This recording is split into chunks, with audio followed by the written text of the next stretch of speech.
I invite you to look inward, not outward, for it is within that all things take root. Just as a garden reflects the nature of the seeds planted, so too does your life reflect the thoughts you nurture in the secret place of the mind. The mind is not barren ground. It is always growing something. Whether it be the fruits of joy, abundance, and love, or the thorns of fear, limitation, and doubt, depends solely on what you allow to be sown and felt as true. You may believe the world happens to you, but the truth is far more intimate. It happens through you, and often because of you. The outer world is simply the harvest of inner belief. So I ask you now, what are you planting? Are your daily thoughts rooted in the soil of faith and expectancy? Or have you unknowingly sown seeds of worry, envy, or lack? We will explore how to become the conscious gardener of your mind, pulling out the weeds of doubt and planting instead the seeds of growth, of vision, and of divine certainty. The mind, often overlooked in its creative power, is not an empty vessel but a fertile soil that is constantly receiving, nurturing, and producing according to the nature of what is sown into it. Every experience, every outer condition, is not a random occurrence but the harvest of seeds, thoughts that have been silently planted in the subconscious over time. Just as the earth cannot choose which seed it will grow, but unfailingly gives life to whatever is planted, the subconscious mind also accepts without question whatever impressions are deeply felt and believed. The soil of the earth has no preference. It will grow a rose just as readily as it will grow a thorn. It will nurture wheat and it will nurture poison, so long as the seed is placed within it and nourished by the proper conditions. Likewise, the human mind is impersonal in its function. It does not judge whether a thought is good or bad, true or false. It simply reacts to that which is deeply accepted and consistently impressed. This is why careless or repetitive thinking can be so dangerous or so powerful, depending on what is being repeated. Every sustained thought, every feeling that is allowed to linger, is a seed with potential. Whether it grows into something beautiful or burdensome is entirely determined by what the seed contains and how it is nourished in consciousness. Most people walk through life unaware that their inner conversation is a planting process. They speak words of limitation, think thoughts of fear, rehearse scenes of failure, and then wonder why life keeps delivering hardship. But the truth is, nothing in life happens without first being permitted within. The outer world is merely a mirror, a delayed reflection of what has been accepted and nurtured in the inner world. The mind, being fertile soil, must grow something, and if it is not guided consciously, it will produce by default whatever dominant thoughts are being sown, often unconsciously, habitually, and emotionally. This understanding moves the responsibility of change from the outside world to the inner life. It is not the environment or the circumstances that shape destiny, but the beliefs and assumptions harbored within. Just as a gardener must be intentional about the seeds planted and the weeds removed, so must one become intentional about the thoughts permitted to linger and the emotions allowed to take root. Every moment of attention is like watering a seed. Every repetition is fertilizing it, and every emotional response is giving it warmth and light.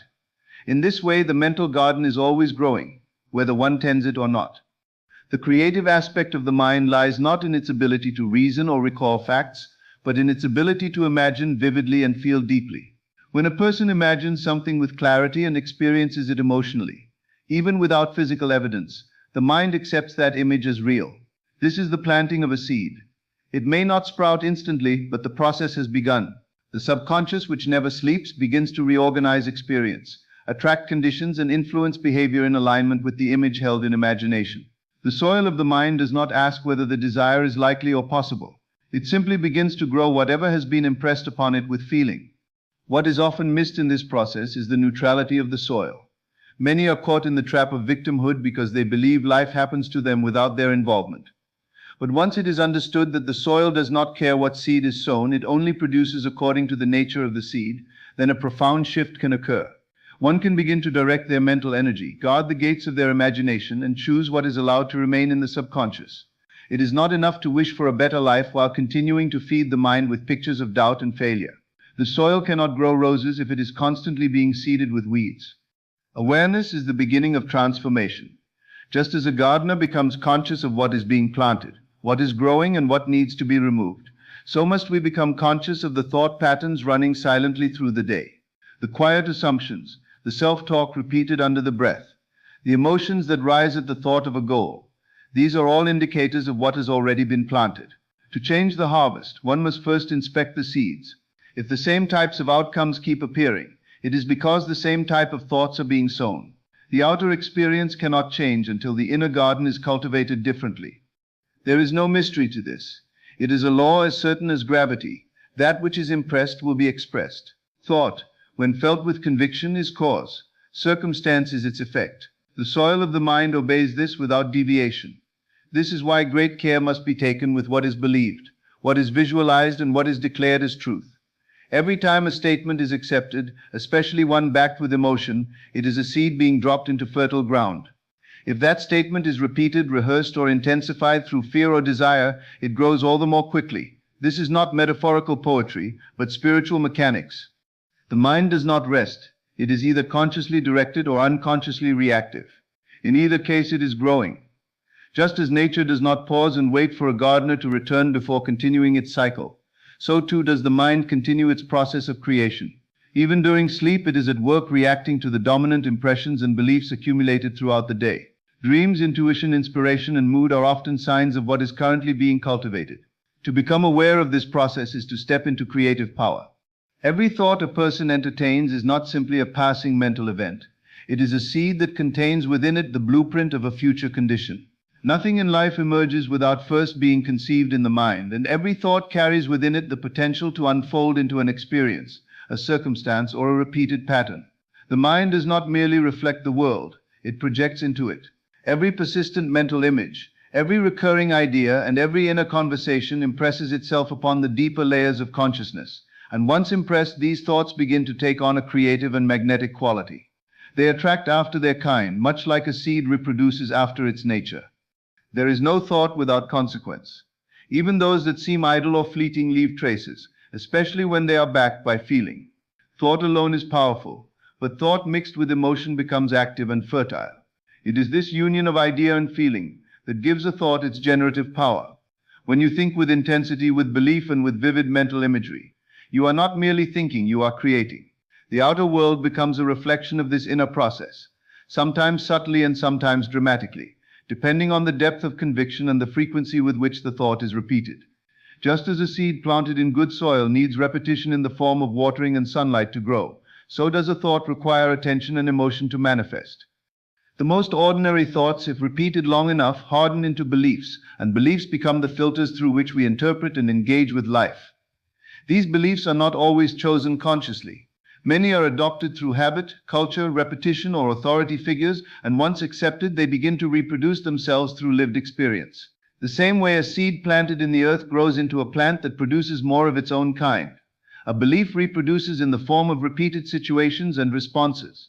One who believes the world is hostile will notice evidence of hostility wherever they go. One who believes in lack will continually encounter limitations. The mind, being the creative center of reality, works tirelessly to confirm and recreate whatever has been sown into it through repeated thought. Often people imagine their thoughts have no power unless acted upon. But this is a misunderstanding of the true nature of creation. Thought itself is action on the unseen plane. It initiates a chain reaction in the unseen realms of consciousness and reality. Every act in the external world is first initiated in the invisible mental world. The more sustained a thought is, the more it gathers momentum and begins to form a mold into which life itself will pour its substance. This mold becomes a framework for experience. When one dwells on thoughts of success, love, harmony, and purpose, those thoughts create inner frameworks that life responds to. Likewise, when one entertains thoughts of failure, fear, or rejection, those inner patterns become the blueprints for future events. This is why it is not enough to wish for change on the surface level, while harboring contradictory thoughts in secret. Many people attempt to improve their lives through physical action or by manipulating external conditions, but they overlook the thought patterns that are still silently reproducing within them. If the seed remains the same, the harvest will return in kind. A person cannot think defeat and produce victory. They cannot think sickness and experience health. The law is consistent. What is sown is reaped, and the only way to change the harvest is to change the seed. Every day offers countless opportunities to sow new thoughts. Every inner dialogue, every reaction to a situation, every mental picture entertained is a seed dropped into the subconscious. The more emotion attached to a thought, the more fertile it becomes. This is why dramatic or traumatic experiences often repeat. They are heavily charged with feeling, and that feeling reinforces the thought and causes it to take deeper root. But the same principle works in reverse. Joyous, empowering, and loving thoughts, when emotionally affirmed, begin to displace old limiting ones. Repetition with feeling is the way new seeds grow and eventually override the old. The mind does not store these thoughts as mere information. It treats them as instructions. To think something with belief is to instruct the subconscious to bring it into form. It doesn't matter if the instruction was given intentionally or unconsciously, the subconscious accepts the feeling as real and begins to shape behavior, perception, and even external events to match. That is why it is so important to monitor and elevate one's mental diet. Just as a body cannot thrive on junk food, the mind cannot flourish on a steady stream of negative, fearful, or self-defeating thoughts. Each thought is a formative influence, shaping the self-concept and by extension the whole life. Because thoughts are seeds, they do not produce immediate results. This delay between the sowing and the reaping often misleads people into thinking their thoughts have no effect. But the time gap is essential. It is what allows for revision, for conscious correction. One can identify a destructive pattern, trace it back to its mental origin, and begin planting a new kind of thought. With patience and persistence, the new seed will take root and begin to grow. The results are not always dramatic at first, but like a seed breaking through the soil, change begins invisibly before it becomes visible. Most give up too early, looking for evidence before the process is complete. But the law never fails. Thought, when consistently and feelingly impressed, always bears fruit according to its nature. There is no exception to this law, no hidden loophole or shortcut. Every person, knowingly or unknowingly, is planting seeds through their dominant mental activity. Whether they are planting seeds of growth, confidence, peace, and purpose, or seeds of anxiety, resentment, and lack, is revealed not only by what they say, but more so by what they dwell on in private, by what they accept as normal, and by what they emotionally react to. Thought alone, while powerful, remains dormant until it is fused with feeling. Feeling gives life to thought, in the same way breath animates a body. A thought by itself is like a blueprint drawn on paper. It holds the design, but without energy it remains inert. It is only when a thought is charged with emotion that it becomes a living force capable of shaping experience and influencing the conditions of life. The subconscious mind, which is the creative power behind all manifestation, responds not to empty affirmations or surface declarations, but to the deep impression made by thought that is felt as true. When you feel something, you are affirming its reality to the subconscious, whether it is wanted or not. This is why emotion is not just important, but central to the process of creation. Most people think that to create change they must repeat thoughts over and over, like a machine or mantra. But repetition without feeling is mechanical and has little effect on the deeper mind. It is the emotional response that gives a thought its potency. If you declare that you are wealthy but inwardly feel fear, lack, or disbelief, it is the feeling that the subconscious hears, not the words. The subconscious does not speak the language of logic. It speaks through feeling. That is its alphabet, its vocabulary, its syntax. So when you feel poor, regardless of what you say with your lips, you are planting poverty. When you feel rejected, even if you speak of confidence, you are impressing rejection upon your inner reality. This is why imagining a scene is not enough unless you can feel it to be real. You may visualize yourself succeeding, being loved, or living in abundance.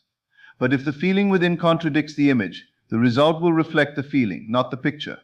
The creative act occurs not just through imagery, but through emotional congruence. When the picture and the feeling are aligned, when you imagine vividly and feel deeply, you create a seed that the subconscious immediately begins to nourish. You can tell when an image is taking root because the feeling will rise naturally with it. It will feel familiar, like something that already belongs to you. It will carry with it a sense of peace or conviction that no amount of external evidence can shake. The entire process of manifestation is determined by this union of thought and feeling. It is the feeling that causes the subconscious to move. Without it, thought is like an idea shouted into the wind, heard by no one, scattered and powerless. But once a thought is emotionally embraced, the subconscious begins to work through channels seen and unseen to bring it into form. It alters your perception, adjusts your behavior, and magnetizes the conditions that match the vibration of that feeling. You may find new opportunities appearing, new people entering your life, or sudden insights guiding you in unexpected ways. These are not coincidences. They are the outer reflection of the inner state that has been impressed with feeling.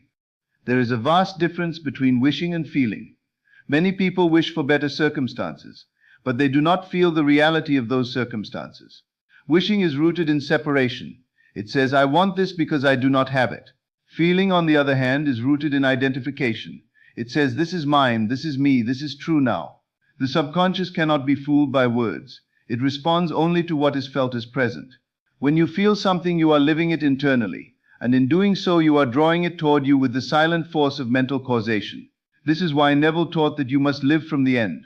To live from the end is to assume the feeling of the wish fulfilled, and by doing so, you bypass the resistance that comes with hoping or trying. Feeling can also be thought of as the spiritual signature of a belief. You always feel what you truly believe. If you believe you are unworthy, no amount of affirmation can override that unless you confront and change the feeling. Conversely, once the feeling changes, the belief is altered, and everything else shifts naturally. This is why deep emotional experiences, whether positive or negative, tend to repeat in a person's life. The feeling is the seed, and it draws to itself more of the same until it is replaced. No transformation is possible without addressing the emotional root, because that is where the real creative work is done. Even memory and imagination are governed by feeling. You remember what was emotionally significant. You daydream about what stirs you emotionally. The heart always leads and the mind follows. So to change your life, you must first feel your way into a new state of being. Begin to cultivate the feeling of what you desire. Do not wait for the condition to produce the feeling. Produce the feeling and the condition will follow. This is not mere wishful thinking. It is the law of consciousness, tested and proven through lived experience by those who understand the role of feeling in creation. Feeling is not just an effect of circumstances. It is a creative cause. It moves the inner forces of reality like wind moves water. If you can learn to evoke the right feeling regardless of appearances, you have unlocked the key to self-transformation. The discipline is not in managing external events, but in directing inward attention, holding mental pictures with emotional conviction until they become your natural state. Once the feeling is natural, it must manifest, because consciousness creates reality. You are never punished for your thoughts, but by them. You are never rewarded for outer effort alone, but by inner alignment. The state you dwell in emotionally is the mold of your world. In the visible world, people tend to judge everything by appearances. They look at what they can see, measure and explain, and from this they form opinions about what is real, what is possible and what is true. But reality does not begin at the surface. It begins below. What is seen is always preceded by what is unseen, just as a tree's fruit is preceded by its root system hidden beneath the soil. The roots of your experiences, your circumstances, and even your identity are not to be found in the outer world, but in the inner world of thought, belief, and assumption. Everything that shows up in your life, whether it brings joy or pain, is connected to a root you have nourished, usually without even realizing it. When someone encounters failure after failure, or lives in cycles of scarcity, relationship turmoil, or insecurity, they often try to change their behavior or fix the external issue. They prune the branches, paint the leaves, rearrange the environment, thinking that will correct the problem. But until the root is examined and changed, the same fruits will continue to grow. What you see in life is not a mystery once you understand the law that the unseen creates the seen. Thoughts, emotions, and assumptions that are consistently repeated and deeply felt take root in the subconscious and silently shape your reactions, your choices, and your environment. You may not see the connection immediately because roots work quietly, beneath awareness, developing strength and depth long before they emerge as results. But once something blossoms, it does so according to the nature of its root, and never otherwise. Most people live at the level of fruit, unaware of the roots they are carrying. They accept what appears on the surface as the final truth, not realizing they have the power to trace the unwanted result back to the inner cause. To do this, one must develop awareness, not just of what is happening, but of how one is reacting, thinking, and feeling beneath the surface. Reactions are the easiest way to locate the root. When a situation triggers anger, fear, or guilt, it is not the situation that causes suffering. It is the root assumption that gives rise to that emotional response. If a person is overlooked for an opportunity and feels deeply wounded, the root might be a belief in their own unworthiness. If someone is constantly anxious about money, the root may be a belief that the universe is not supportive or that resources are limited.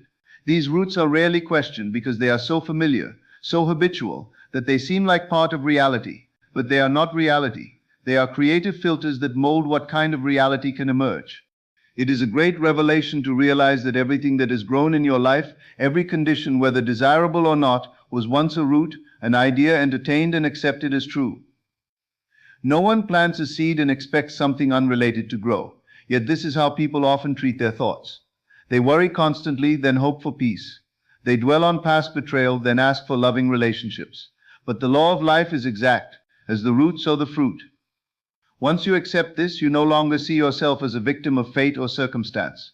You understand that your inner state is causative, and your outer world is reflective. Just as natural roots determine the health, size, and appearance of the plant above, so too do mental and emotional roots determine the quality and shape of one's life. Some roots are shallow and die quickly, others are deep and entangled, having grown through years of repetition and emotional reinforcement. A belief held since childhood, especially one tied to strong emotion, can become so deeply embedded that it silently influences every decision and perception. It becomes an invisible lens through which life is viewed. These are the roots that must be acknowledged and transformed if lasting change is desired. And this process is not intellectual, it is emotional and experiential. The old root must be replaced by a new one, planted through feeling, through sustained imaginative experience, through repetition in the silence of consciousness. It is not enough to simply cut the fruit and hope it disappears. One must go to the root, dig into the inner soil of awareness, and identify what idea is being affirmed in silence. This takes honesty and patience. Often people want quick change without looking at the origin. But transformation is never surface level. It is subterranean. It begins in the quiet chamber of the mind, where thoughts are felt and accepted. Once a new idea is planted and nourished consistently with belief and emotion, it begins to grow. At first, there may be no visible difference. The outer conditions might remain the same. But just like a seed in the earth, something is happening beneath awareness. The root is forming. It is pushing through the darkness of the subconscious, forming patterns and instructions that will later rise into form. And when it does, it will match the nature of what was planted. The process is always the same, whether the fruit is bitter or sweet. Nothing in life happens randomly. There is always a correspondence between what you feel and what you see. And this is not to assign blame, but to awaken to the creative structure of consciousness. It is to realize that the unseen roots your habitual self-concept, the stories you rehearse, the expectations you entertain, are generating the harvest. If you do not like the harvest, you must go to the soil and examine what has been allowed to take root. This is the beginning of all inner work. It is the point where responsibility meets freedom, where the power to choose new thoughts becomes the power to create new conditions. Every individual carries within themselves a living mental garden, a space that is always active, always responsive, and always mirroring back the seeds sown through attention and belief. The mind is never idle, for even in moments of silence it is working, germinating ideas, nurturing impressions, and forming patterns that later bloom into visible experience. This inner garden does not discriminate between what is good or bad, helpful or harmful. It simply produces what it has been fed. If the seeds are those of worry, self-doubt, limitation, and fear, then the resulting crop will reflect those same qualities in outer life. If the seeds are of joy, confidence, abundance, and love, then those are the qualities that will appear in form and function. The subconscious mind acts as the fertile soil, and thought charged with emotion is the seed that determines the harvest. Consciousness, particularly the feeling-based state of consciousness, is the master gardener. It is not enough to think positively for a moment and expect lasting change. One must live persistently in the feeling of what they wish to cultivate. Every reaction, every assumption, every belief is like a drop of water to the seeds in the garden. When you react with anger or dread to life's conditions, you are watering weeds that may have long taken root in your mental environment. These emotional reactions are not isolated events, they are reinforcements. They deepen the grooves of thought, they make real the unreal, and they cause the unwanted to return in cycle after cycle. The garden will not change until the gardener changes what is being nurtured. Awareness is the key to tending this mental space. One must watch not only the outer world but the inner state. What is being rehearsed? What is being imagined? What is being felt in silence? Most people walk through life unaware that they are constantly cultivating their inner landscape. They absorb the opinions of others, the moods of the environment, the fears of the media, and then wonder why life feels chaotic or hostile. But everything absorbed becomes a seed, and everything accepted with emotion becomes a root. The mind is a receptive field that will grow whatever is placed within it consistently, and it is through inner attention that the quality of what grows can be changed. Cultivating the garden of the mind means becoming deliberate in thought, selective in attention, and conscious in feeling. It means refusing to let weeds of doubt and despair run wild through the imagination. This is not a call to denial or avoidance, but a call to focus. Just as a gardener does not argue with weeds but removes them and replaces them with flowers, so must the conscious individual replace negative habitual thoughts with elevated chosen ones. If you do not choose your thoughts, the world will choose them for you. And if you do not tend to your emotional atmosphere, it will default to the strongest impressions from the past. Imagination is the tool of the gardener. It allows one to see beyond what is and begin to feel what can be. When used intentionally, it becomes the means by which new seeds are planted. You imagine yourself successful, not because it is yet visible, but because doing so creates the internal conditions for success to grow. You feel the joy of being loved, not because someone else gave it to you, but because feeling it internally prepares the subconscious to reflect it externally. Every time you imagine vividly and feel sincerely, you are watering a new seed. The more consistent the attention, the stronger the root becomes. Eventually it pushes through the surface, and life begins to conform to what was first accepted within. The importance of persistence in this process cannot be overstated.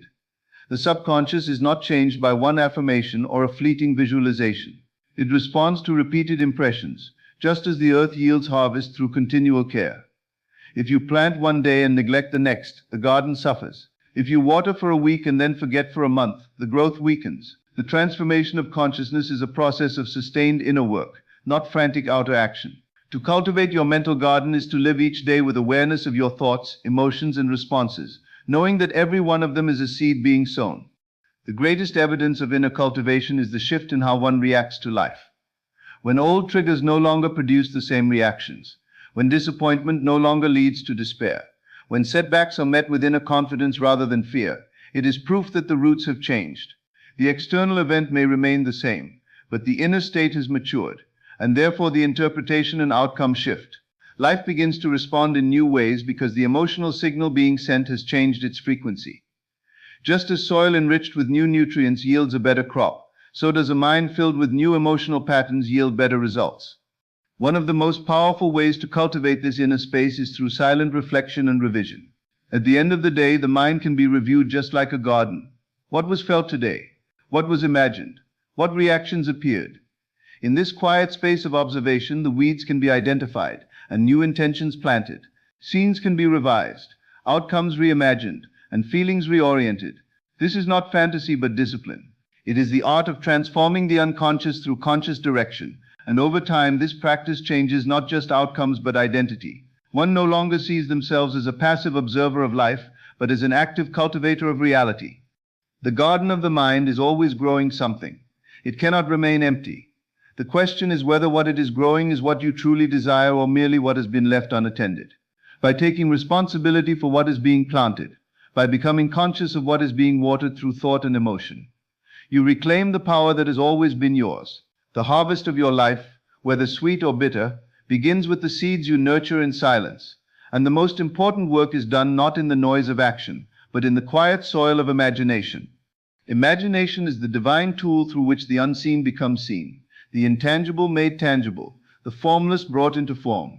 Every building, every poem, every relationship, every invention began as an image held in the mind of someone who dared to believe in what did not yet exist.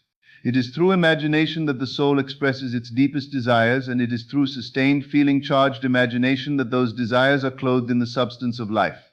The outer world is nothing more than a mirror, a reflection of inner activity, and imagination is the brush that paints on that invisible canvas. To imagine something with intensity and belief is to create the conditions by which it must appear, not as fantasy but as experience.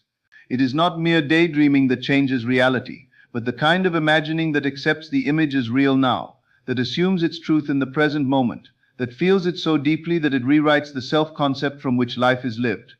Most people imagine unconsciously. They drift into states of fear and worry and regret, picturing all that could go wrong, all that has gone wrong, all that might never be made right. And because imagination is the seed of creation, these unconscious acts of inner vision become the templates upon which life shapes itself. You do not attract what you want. You attract what you are in feeling, in identity, in belief. If your imagination is habitually aligned with lack, then even the greatest opportunity will slip through your fingers, for you will interpret it through the lens of unworthiness or doubt.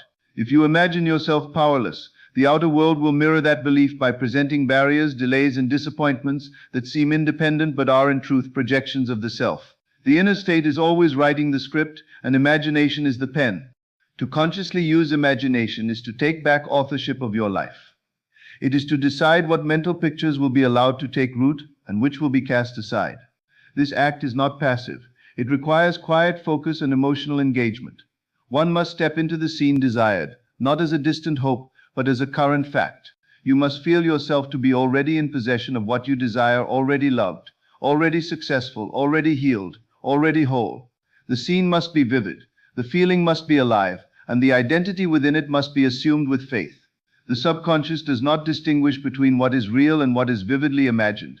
It accepts whatever is impressed upon it through emotion and repetition.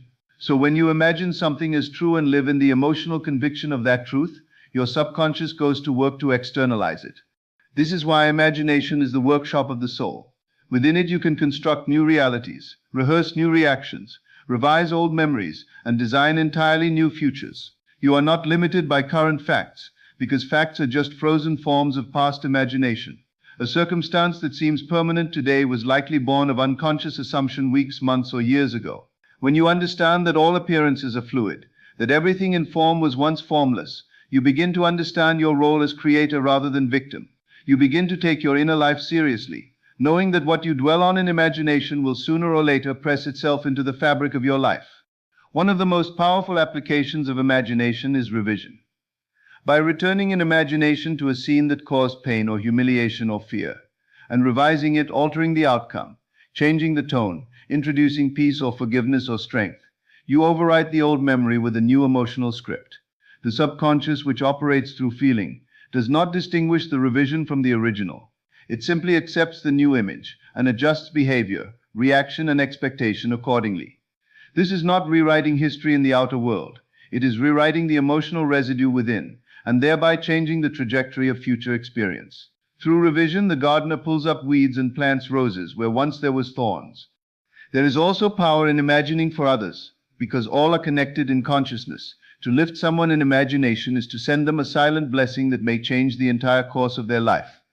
To see a friend as healed, to imagine a stranger succeeding, to feel love and peace for one who has wronged you.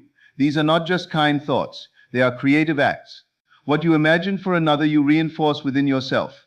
When you see only the best in others, you align yourself with the frequency of that goodness and draw more of it into your own life. The challenge for many is that imagination has been dismissed as childish, impractical, or unrealistic. The world teaches logic, evidence, and conformity to outer conditions, but true transformation always begins with a vision that contradicts what is currently visible. Faith is imagination with commitment. It is choosing to believe in the unseen not because of proof but because of principle. You imagine the life you desire not because you are escaping but because you are creating. You live from the end not to deceive yourself but to impress the subconscious with a new state of being. And once that state is accepted and becomes natural, the outer world shifts to reflect it. Imagination is the inner kingdom where all things begin. When used with purpose and persistence, it becomes the most powerful faculty available to man. You do not need to manipulate the world to change your life. You only need to enter into the state of the wish fulfilled through the door of imagination. The image held with conviction becomes identity, and identity becomes destiny. Every great change, every miracle, every breakthrough begins not with action but with an image accepted as real and felt as true. The law of assumption is the governing principle by which all inner beliefs take shape in the external world. It is not merely a suggestion or a hopeful idea. It is a law because it operates with consistent precision regardless of whether one is aware of it. Assumption is not wishful thinking or temporary belief. It is the quiet, persistent feeling of something already being true. When a person assumes a state, they do so not with effort but with acceptance, as though they have slipped into an already existing reality. The outer world is not the cause but the effect, and the cause lies within the assumptions you consistently entertain. For it is your deep, often unconscious assumptions that structure what is possible, what is noticed, and what is experienced in your world. There is no outer circumstance that can permanently override the power of a deeply held assumption. People may argue with this because they see failure, disease, rejection, and limitation all around, yet the law remains unbroken. What is held to be true within a person's consciousness will eventually harden into fact, no matter how unlikely it may seem at first. If someone assumes they are unloved or overlooked, even the most sincere acts of affection from others may be filtered through that lens and dismissed or distorted. If another person assumes they are destined for success, that assumption will color their actions, decisions, energy, and relationships in such a way that opportunities seem to naturally flow their way. The outer events may vary, but the underlying state remains the constant force drawing equivalent conditions. Assumption is not forced. it is felt. It is not declared once and forgotten, but lived in. A person who assumes wealth does not obsess over money. They feel the ease, freedom, and generosity of already having it. A person who assumes love does not chase affection. They walk in the world as someone already chosen, already cherished. This state of being broadcasts a silent signal to life, and life responds in kind. The law of assumption works like a mirror. It does not give you what you want. It gives you what you are in consciousness. Wanting something implies lack. Assuming something implies possession. The shift is subtle but powerful, for the law responds not to words or surface-level affirmations, but to the feeling behind them. The great challenge is that most people live in unconscious assumptions. They do not realize they are assuming limitation, rejection, poverty, or failure, because those beliefs have become so familiar, so habitual, that they feel like reality rather than choice. These invisible assumptions shape every reaction, every expectation, and every interpretation of experience. A person may try new jobs, move to new cities, enter new relationships, but if the underlying assumption remains unchanged, the new environment will soon reflect the old pattern. This is not punishment or fate. It is the law acting with absolute consistency. To change life, one must change the assumptions that are creating it. Assumption begins in imagination. It is in the quiet moment when one imagines something as already true and allows the feeling of that reality to take root. It may feel unfamiliar at first, even uncomfortable, because it contradicts the well-worn grooves of past thinking. But through repetition and emotional engagement, the new assumption becomes natural. It becomes a new internal truth, and once something is accepted internally, the world begins to mirror it externally. This is why sustained imagination is so vital, not because it convinces the world, but because it convinces the self. The world is secondary, a reflection, an echo of what has been assumed. Living by the law of assumption requires a shift in identity. One cannot assume a new state while clinging to the old version of self. The new assumption must replace the old, not coexist with it. This is why doubt often arises, not because the law is not working, but because the old self-concept is resisting replacement. The mind resists what is unfamiliar, even if it is more desirable. But if you persist in assuming the new state, if you return to it again and again, especially in moments of silence or solitude, it begins to override the old programming. The key is not to struggle or force belief, but to surrender to the feeling of the wish fulfilled. To assume is to dwell in the end result without needing outer evidence, to feel the relief and satisfaction of the goal already achieved, even when appearances say otherwise. The most powerful assumptions are those that become identity. When a person no longer tries to be confident but simply assumes themselves to be confident, their actions naturally follow suit. When someone no longer seeks validation but assumes themselves to be worthy, they stop needing proof and begin expressing from completeness. This identity-based assumption becomes a foundation, and from it all decisions, interactions, and perceptions are filtered. The world conforms not because of magic, but because the self has shifted, and life always reflects the self. The law of assumption operates in all areas: health, finances, relationships, creativity, because it operates in consciousness, which touches every aspect of life. There is no part of life that stands outside the reach of assumption. Whatever is assumed as true in the inner world must by law find its reflection in the outer world. This is not instant in every case, but it is inevitable if the assumption is sustained. Time may be required for rearrangement of events or for the dissolution of old patterns, but the direction is set the moment the assumption is truly made. You do not need to know how it will come to pass, only that it already is in your internal reality. The assumption contains within it the power to manifest, because it aligns your energy, attention, and action with its fulfillment. Even when appearances contradict the assumed state, the law remains firm. You do not fight the appearances, you return to the assumption. The world may seem to resist at first because it is still echoing old assumptions, but persistence in the new state eventually alters the echo. You become more than a hopeful thinker. You become a participant in creation itself. The law of assumption reveals that life is not happening to you, it is happening through you, and the assumptions you hold are the channels through which it flows. The garden of the mind yields only what is sown and nurtured within it. To assume the state of the wish fulfilled is to plant deliberately, to water persistently with feeling, and to trust the silent, unseen process of growth. Life does not argue with your assumptions, it reflects them. As you begin to take conscious ownership of what you imagine, feel, and assume to be true, you step into your rightful place as the master gardener of your own reality. You are not at the mercy of circumstances, you are the cause behind them. Nurture the vision you wish to live, Walk in the feeling of its fulfillment, and life will unfold according to your inner conviction. Let every thought you accept and every emotion you embody be a seed of the reality you desire, and you will witness your world blossom in kind. What if I told you that the world you see around you is nothing more than a reflection of your own imagination? Pause for a moment and let that sink in. Every object, every circumstance, every person in your life right now exists because at some level you've imagined it to be so. This isn't mere philosophy or wishful thinking. It's a fundamental truth about the nature of reality itself. Consider the chair you're sitting on. Before it came into physical existence, it was first a thought in someone's mind. The clothes you're wearing, the device you're using to watch this, even the very words you're hearing right now.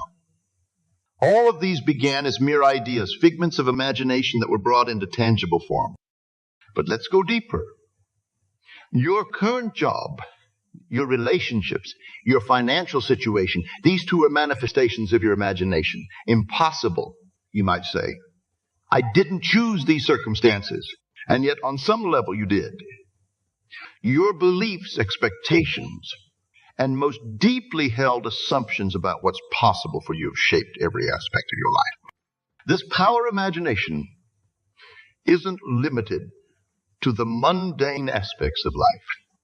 History is replete with examples of individuals who dared to imagine a different reality and then brought it into being. Think of the Wright brothers, who imagined human flight when everyone else saw it as an impossibility. Or Martin Luther King Jr., who imagined a world of racial equality in the face of widespread segregation. These visionaries understood a profound truth. Imagination is the workshop where all creation begins. It's the seedbed of reality. When you truly grasp this concept, you'll realize that you hold in your hands the most powerful tool in the universe, your own mind. But how does this work? How can mere thoughts shape physical reality? The answer lies in understanding the nature of consciousness itself. Your consciousness isn't just a passive observer of the world. It's an active participant in creating it. Every thought you think, every belief you hold, sends out ripples into the fabric of reality, attracting circumstances and experiences that match its frequency. Think of it like tuning a radio. When you turn the dial to a specific frequency, you pick up the station broadcasting on that frequency. Similarly, your imagination tunes your consciousness to specific frequencies of experience. Change the station in your mind, and you change the broadcast of your life. This isn't some esoteric concept reserved for mystics and gurus. It's a practical principle that you can apply in your everyday life. Start small. Choose an area of your life where you'd like to see change. Perhaps it's a new job opportunity, improved health, or a loving relationship. Now, instead of focusing on the lack of these things, begin to imagine them as if they already exist. See yourself walking confidently into your dream job. Feel the vitality and energy coursing through your healthy body. Experience the warmth and love of the relationship you desire. Make these imaginal acts as vivid and real as possible. Engage all your senses. What do you see? What do you hear? What do you feel? The more real you can make it in your imagination, the more power you give it to manifest in your physical reality. But here's a crucial part. You must persist in this imaginal act. One fleeting thought won't do it. You need to return to this imagined reality again and again, especially when your physical senses try to tell you otherwise. This is where most people falter. They allow the apparent facts of their current situation to override their imaginal act. But remember, those facts are just the fruits of past imagining. They have no power over your future unless you give it to them. Now, you might be thinking, this all sounds great, but I've tried positive thinking before and it didn't work. Here's where many go wrong. This isn't about mere positive thinking or affirmations. It's about experiencing your desire as a present reality in your imagination. It's about feeling the naturalness of having what you want, not just wishing. Let me give you an example.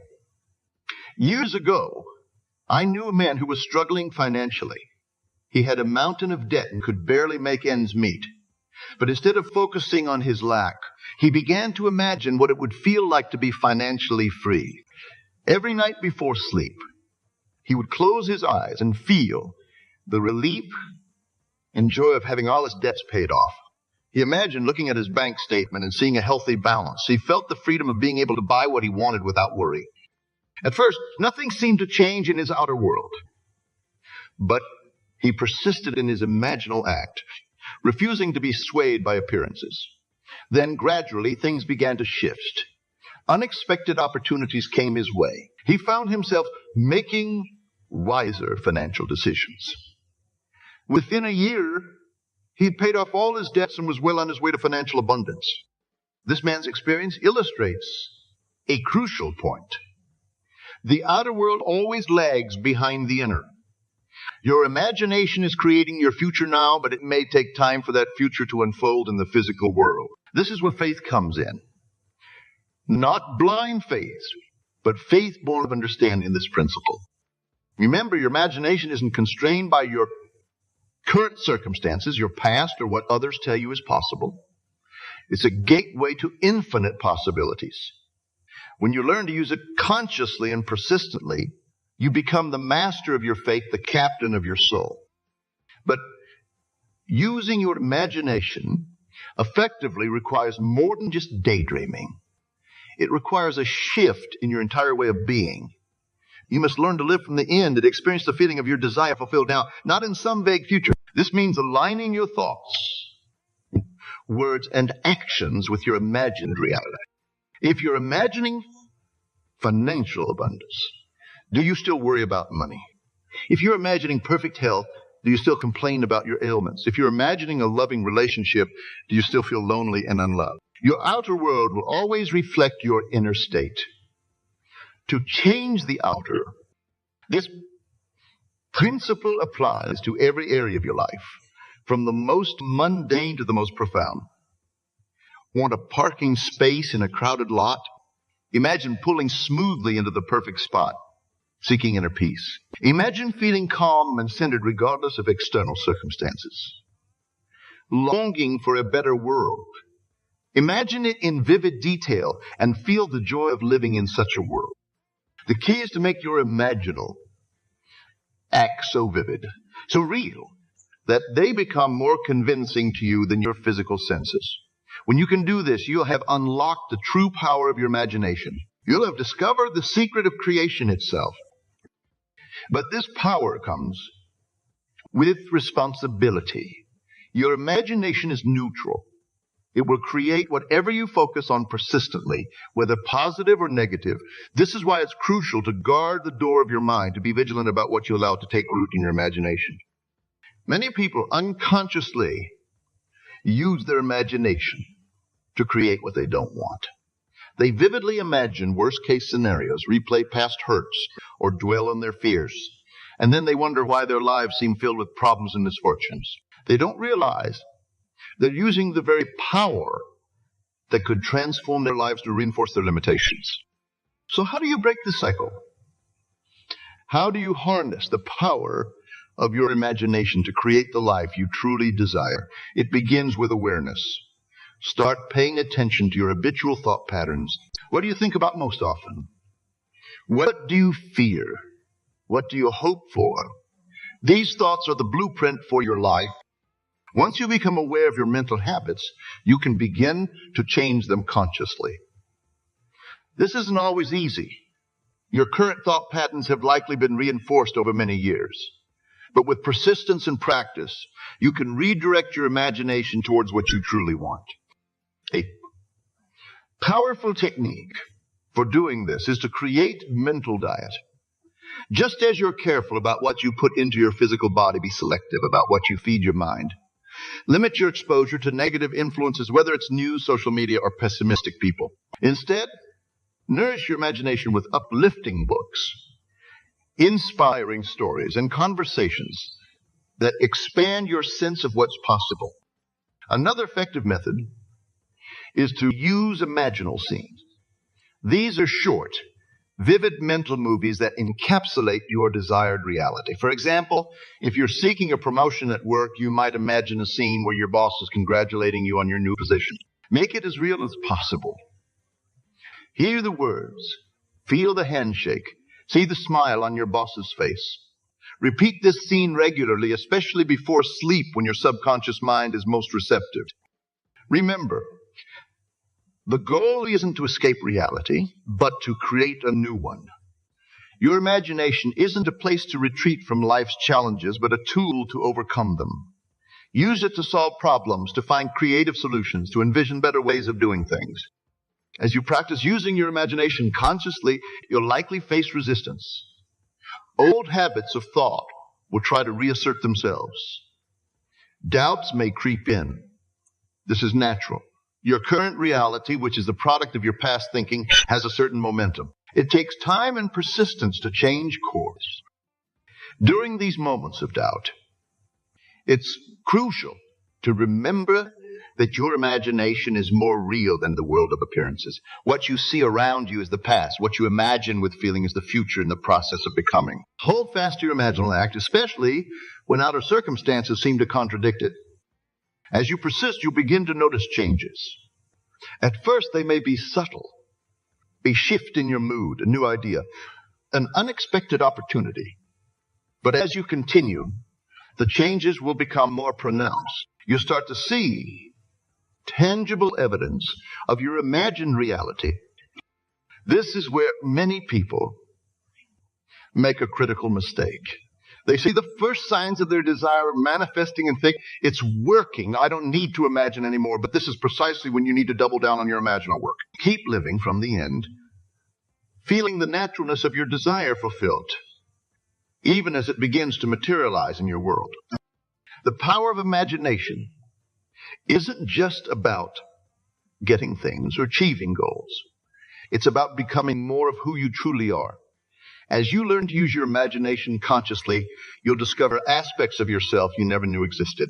You'll tap into wells of creativity, wisdom, and power.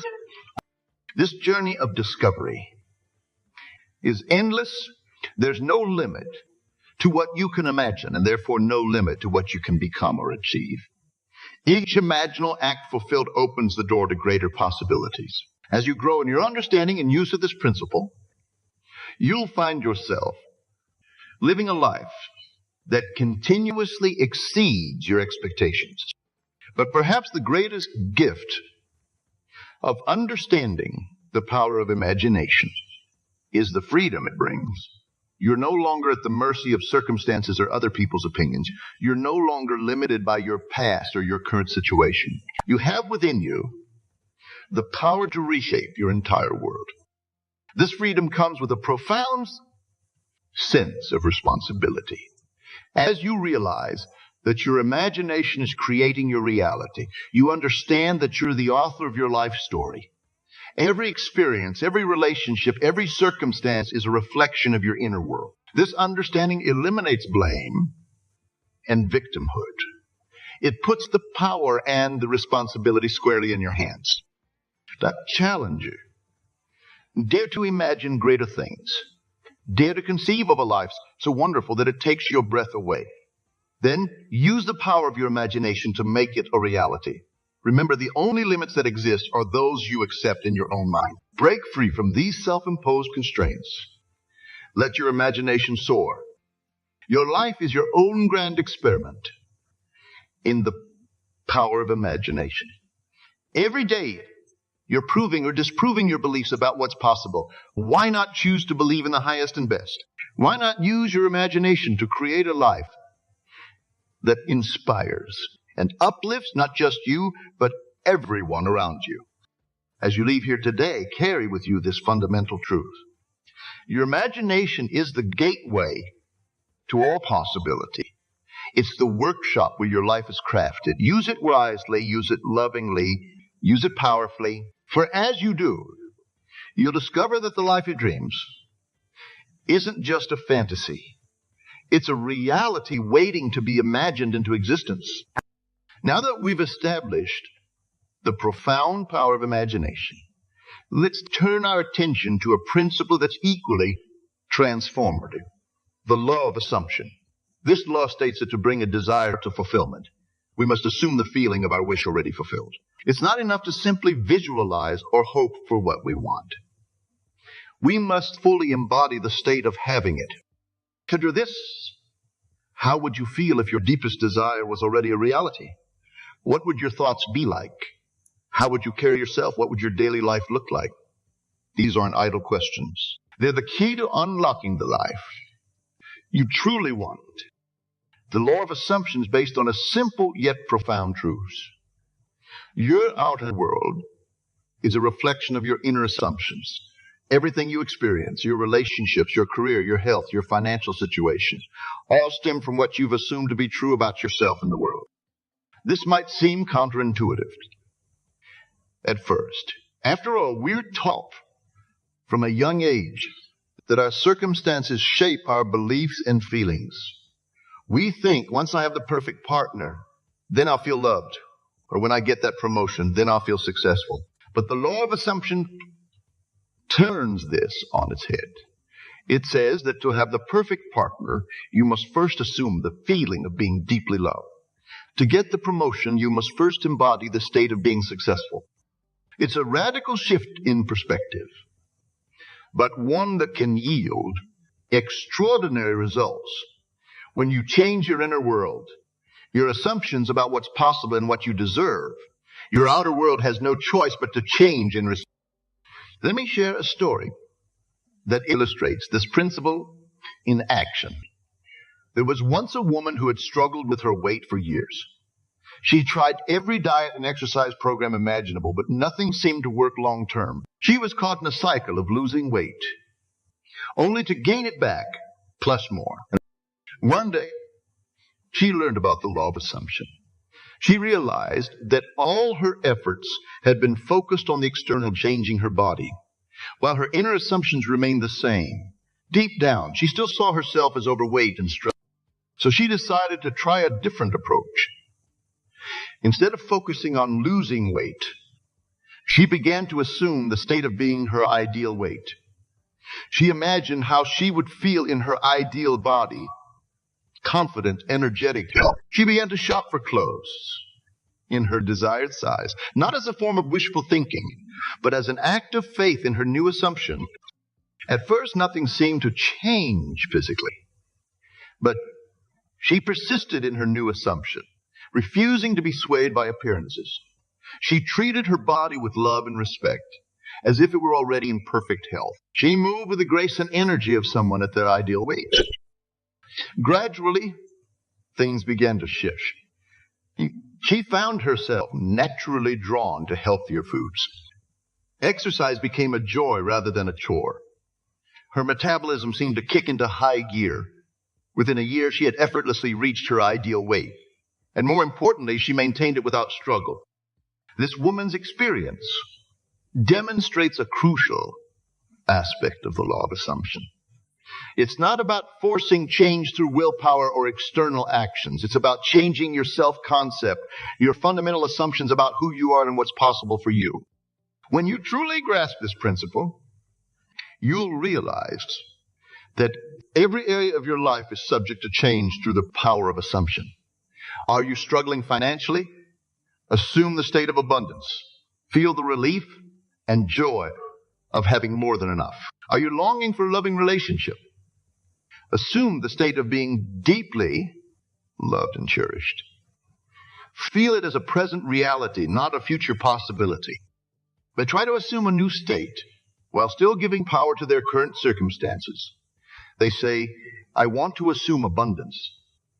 But how can I, when my bank account is, or I want to assume perfect health, but my body is in pain? This is where faith comes in. Not blind faith, but faith born of understanding this principle. You must be willing to deny the evidence of your senses and assume the reality of your desired state. This doesn't mean ignoring your current circumstances or being irresponsible. It means giving more power to your assumption than to your current reality. Remember, what you see in your world right now is the result of past assumptions.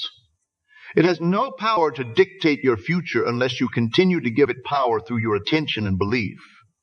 Your new assumption, if persisted in, will inevitably bring about a new reality. This principle applies to every aspect of your life, from the most mundane to the most profound. Want a better job? Assume the feeling of doing work you love and being well compensated for it. Seeking inner peace. Assume the state of being calm and centered regardless of external circumstances. Longing for a better world.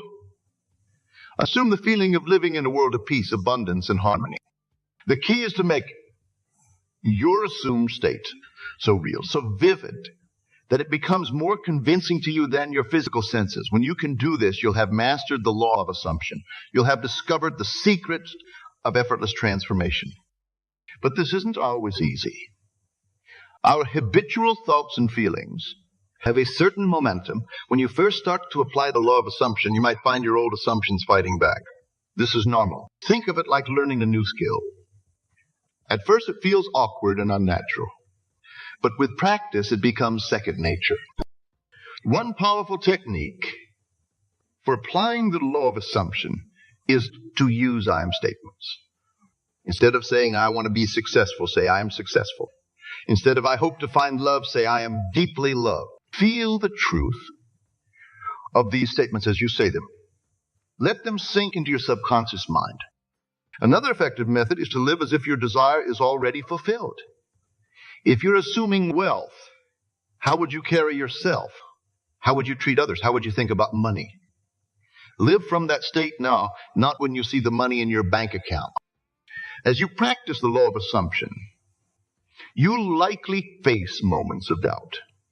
Your senses might scream that nothing has changed. This is when many people give up thinking the law doesn't work. But this is precisely when you need to double down on your assumption. Remember, the physical world takes time to catch up to your inner changes. Persistence is key. The law of assumption isn't about making a wish and waiting for it to come true. It's about consistently embodying the state of your wish fulfilled until it becomes your dominant state of being. This requires vigilance. Watch your thoughts and feelings throughout the day.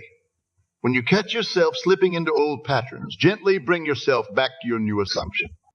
As you persist, you'll begin to notice changes. At first, they may be subtle. A shift in your mood, a new opportunity, a synchronistic event. But as you continue, the changes will become more pronounced. You'll start to see tangible evidence of your assumed reality. This is where many people make a critical mistake. They see the first signs of their desire manifesting and think, it's working. I don't need to assume anymore. But this is precisely when you need to strengthen your assumption. Keep living from the end, feeling the naturalness of your desire fulfilled even as it begins to materialize in your world. The law of assumption isn't just about getting things or achieving goals. It's about becoming more of who you truly are. As you practice assuming new states of being, you'll discover aspects of yourself you never knew existed. You'll tap into wells of creativity, wisdom, and power. This journey of self-discovery is endless. There's no limit to what you can assume, and therefore no limit to what you can become or achieve. Each assumed state fulfilled opens the door to greater possibilities. As you grow in your understanding and application of this law, you'll find yourself living a life that continuously exceeds your expectations. But perhaps the greatest gift of understanding the law of assumption is the freedom it brings. You're no longer at the mercy of circumstances or other people's opinions. You're no longer limited by your past or your current situation. You have within you the power to assume any state you desire. This freedom comes with a profound sense of responsibility. As you realize that your assumptions are creating your reality, you understand that you're the author of your life story. Every experience, every relationship, every circumstance is a reflection of your inner world. This understanding eliminates blame and victimhood. It puts the power and the responsibility squarely in your hands. I challenge you. Dare to assume greater things. Dare to embody a state of being so wonderful that it takes your breath away. Then use the law of assumption to make it your reality. Remember, the only limits that exist are those you accept in your own mind. Break free from these self-imposed constraints. Let your assumptions soar. Your life is your own grand experiment.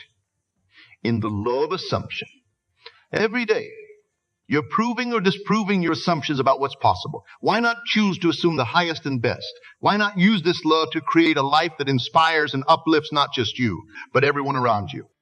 As we move forward, share with you this fundamental truth. Your assumptions are the foundation of your reality. They're the invisible architecture shaping your life. Use them wisely, use them lovingly, use them powerfully. For as you do, you'll discover that the life of your dreams isn't just a possibility.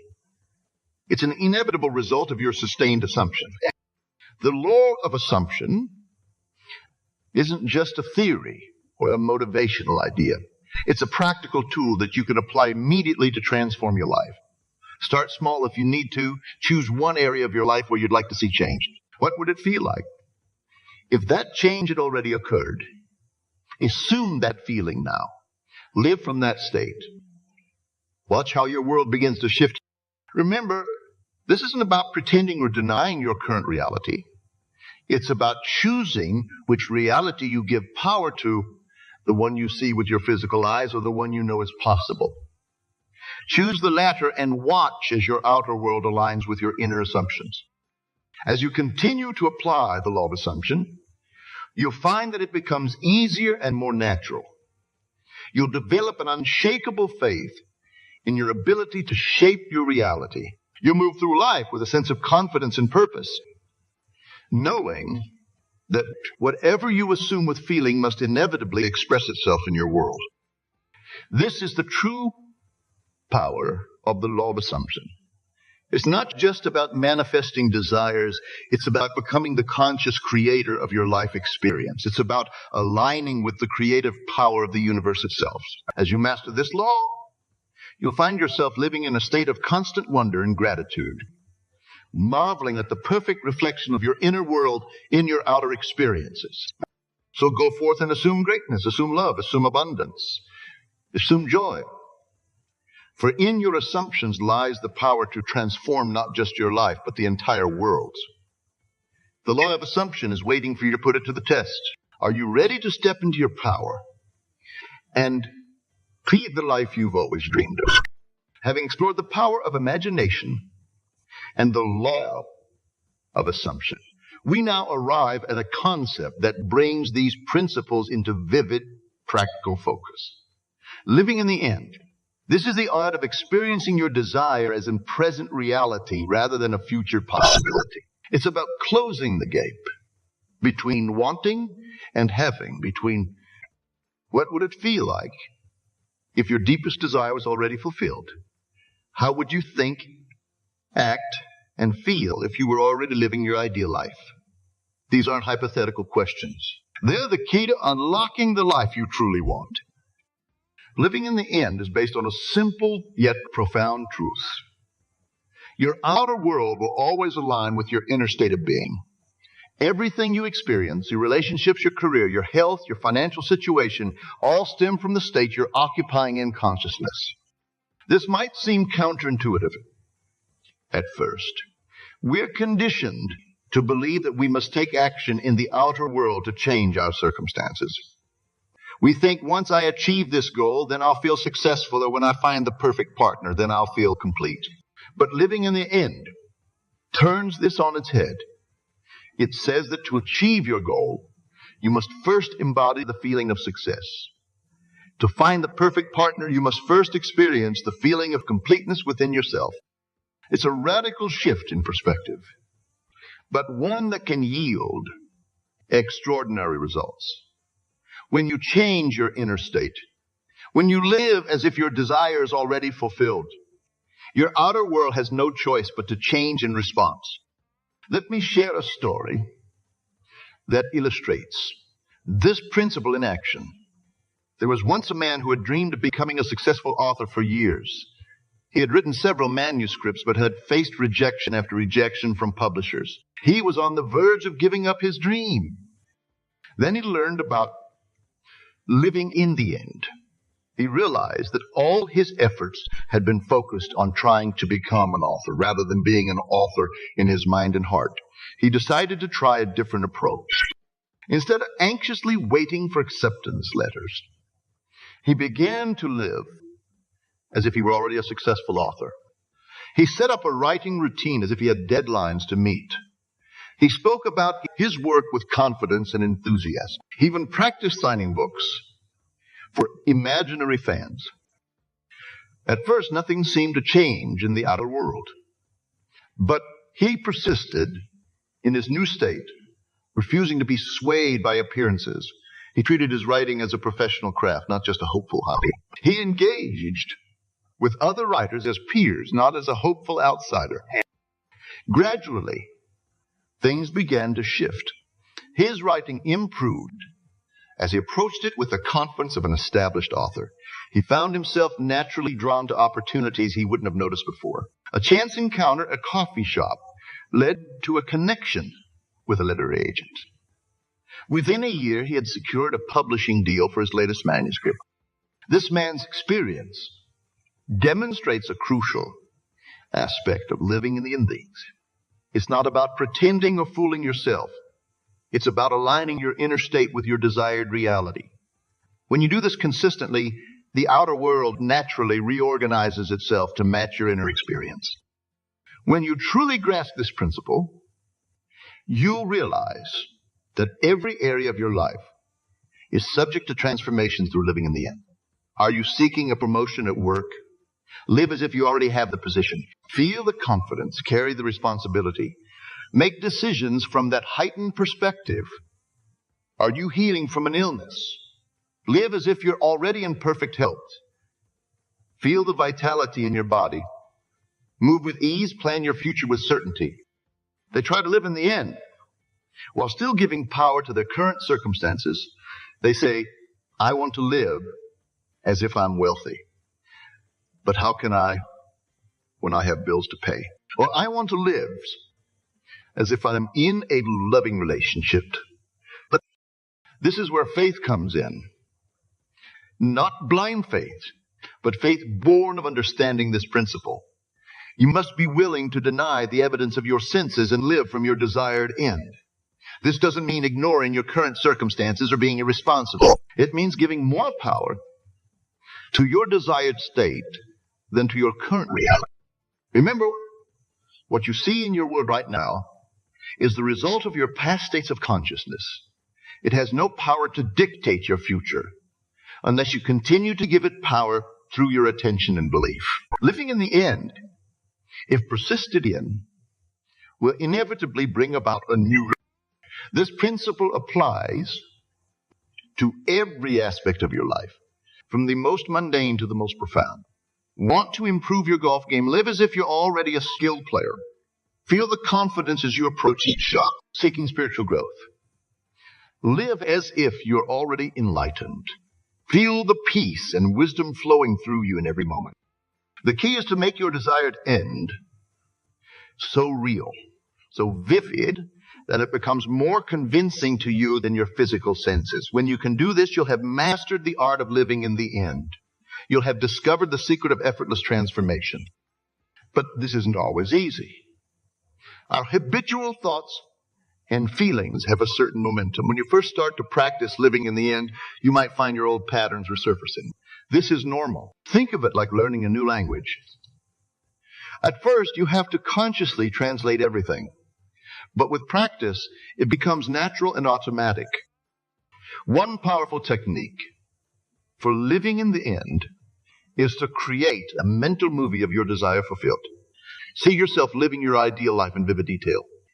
Engage all your senses. What do you see? What do you hear? What do you feel? Make this mental movie so real that you can step into it at will, experiencing it as your current reality. Another effective method is to write a diary entry as if your desire is already fulfilled. Date it in the future and describe your life in detail. How do you spend your day? What are your thoughts and feelings? Who are you with? Make it as real and specific as possible. As you practice living in the end, you likely face moments of doubt. Your senses might insist that nothing has changed. This is when many people give up thinking the principle doesn't work.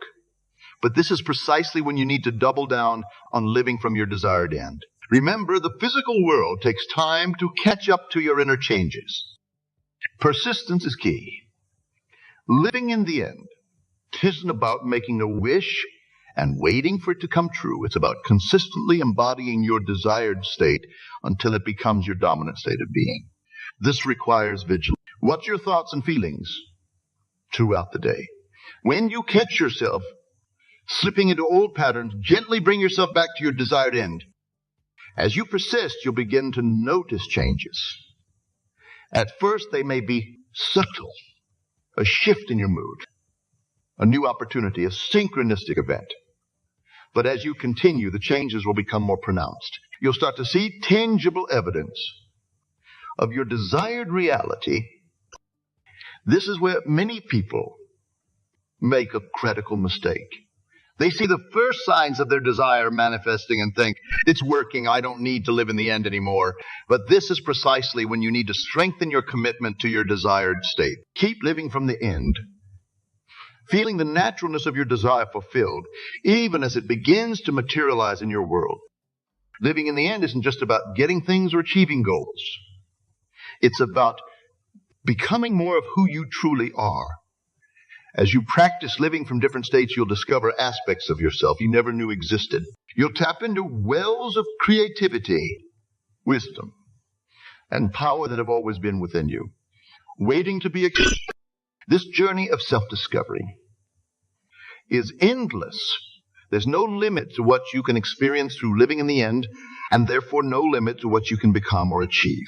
Each desired and fulfilled opens the door to greater possibilities. As you grow in your understanding and application of this principle, you'll find yourself living a life that continuously exceeds your expectations. But perhaps the greatest gift of living in the end is the freedom it brings. You're no longer at the mercy of circumstances or other people's opinions. You're no longer limited by your past or your current situation. You have within you the power to live from any state you desire. This freedom comes with a profound sense of responsibility. As you realize that your inner state is creating your outer reality, you understand that you're the author of your life story. Every experience, every relationship, every circumstance is a reflection of the state you're occupying. This understanding eliminates blame and victimhood. It puts the power and the responsibility squarely in your hands. I'll challenge you from greater states of being. Dare to embody a state so wonderful that it takes your breath away. Then use the principle of living in the end to make it your reality. Remember, the only limits that exist are those you accept in your own mind. Break free from these self-imposed constraints. Let your imagination soar and live from that heightened state. Your life is your own grand experiment. In living in the end, every day, you're proving or disproving your ability to shape your reality through your inner state. Why not choose to live from the highest and best state you can imagine? Why not use this principle to create a life that inspires and uplifts not just you? As we conclude, carry with you this fundamental truth. Your inner state is the foundation of your reality. It's the invisible architecture shaping your life. Choose your state wisely. Embody it fully. Live from it consistently. For as you do, you'll discover that the life of your dreams isn't just a possibility. It's an inevitable result of living in the end. Living in the end isn't just a concept or a motivational idea. It's a practical tool that you can apply immediately to transform your life. Start now. Choose one area of your life where you'd like to see change. What would it feel like if that change had already occurred? Live from that feeling now. Embody that state. Watch how your world begins to shift in response. Remember, this isn't about pretending or denying your current reality. It's about choosing which reality you give power to, the one you see with your physical eyes or the one you know is possible. Choose the latter and watch as your outer world aligns with your inner state. As you continue to practice living in the end, you'll find that it becomes easier and more natural. You'll develop an unshakable faith in your ability to shape your reality. You'll move through life with a sense of confidence and purpose, knowing that whatever state you occupy must inevitably express itself in your world. This is the true power living in the end. It's not just about manifesting desires. It's about becoming the conscious creator of your life experience.